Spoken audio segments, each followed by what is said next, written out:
dalam diri saya gitu. Saya merasa berharga. Kalau mungkin kalau ngajar itu mungkin lebih mudah buat saya. Ini meyakinkan, menguatkan diri sendiri. Jangan diceplosin. Itu namanya kondisi mental yang tidak mendukung untuk presentasi.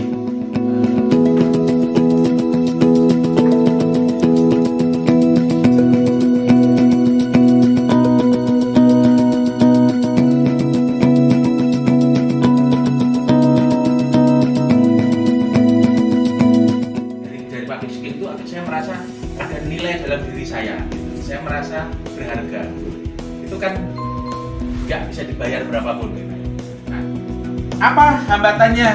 Hambatannya sama persis seperti yang Anda tuliskan tadi, yang Anda sampaikan dan saya tuliskan di sana. Pertama, nggak ada persiapan. Padahal seringkali yang namanya keterampilan public speaking itu tiba-tiba Pak Ahmad lagi main ke saudaranya, kemudian disuruh kasih tausiah karena ada pengajian keluarga. Itu public speaking juga. Halo Pak. Oh mau cuma begini doang. Ya. Lebih kenceng Pak. Halo Pak. Halo Pak. Halo Pak. Halo Pak. Oke. Pak Tony, hai Pak, apa kabar? Masih. Kalau Anda nervous kira-kira bisa deliver nggak? Nggak. Itu makin ngelok otak kita. Ada tipikal orang yang bacain slide, tapi cepet aja. Gua nggak peduli lu paham apa enggak gitu. Ya. Jadi fokus ke teks. Atau kemudian terakhir adalah apa ini namanya? Apa namanya? Enak nggak Pak? Kalau saya begini, namanya speech filler. Nah, orang Jawa ya. Saya akan mau mengajukan dengan sebuah pertanyaan. Nervous itu lawan katanya apa? PD. Setuju ya? Confidence. Good. Percaya diri, punya self confidence yang tinggi. Oke, good. Saya ingat bukan Pak. Saya tadi kan cerita apa yang membuat saya merasa suka, apa yang saya sukai dari di depan kelas dan apa yang tantangan saya kan. Yang saya sukai adalah saya merasa bernilai. Jadi kalau saya merasa bernilai, saya harus berikan nilai memang ya value yang bisa dirasakan oleh audiens saya. Saya ingin memberikan ilustrasi begini. Ini kopi bekas saya, kopi hitam. Moga-moga kamera bisa ngelihat lah ya hitamnya kopi ini ya. Ya. Bagaimanakah caranya saya supaya gelas ini kembali bersih dan menjadi air yang bening? Karena kopi itu adalah identik dengan keruh. Betul? Lawannya apa? Air yang bening. Gimana caranya? Yuk. Kemudian ada yang men-challenge pertanyaannya dan orang Pak, dan misalnya contohnya Pak Tony gitu ya. Pak Tony ini terkenal usil, suka menguliti itu kan.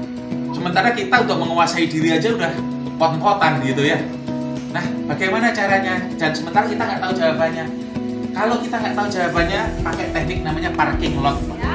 Oke, siap. Standby. Kita akan trial dulu. Siap. Yuk. 7 3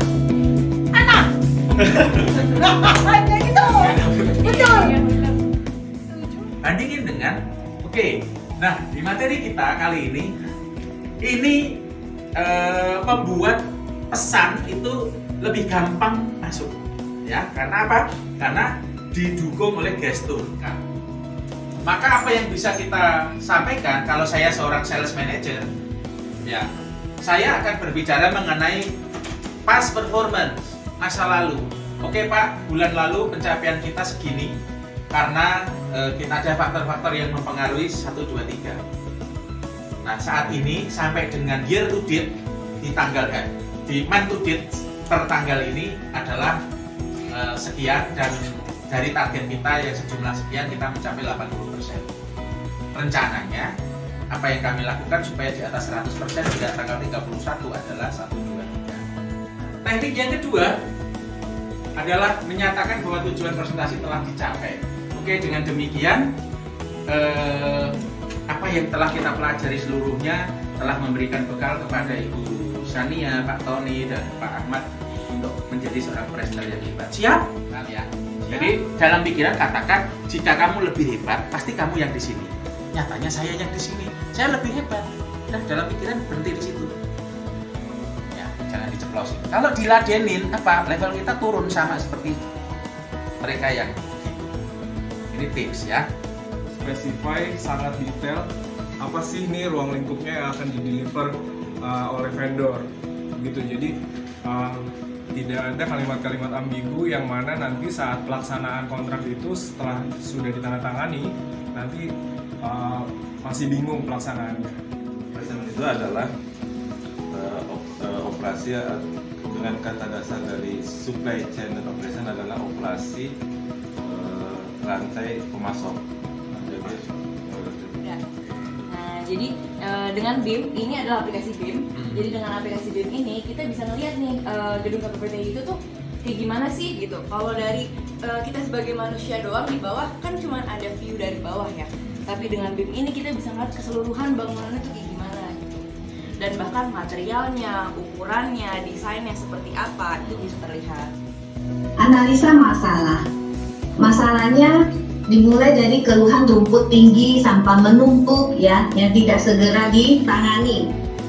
Pembayaran tidak lancar, sehingga apa?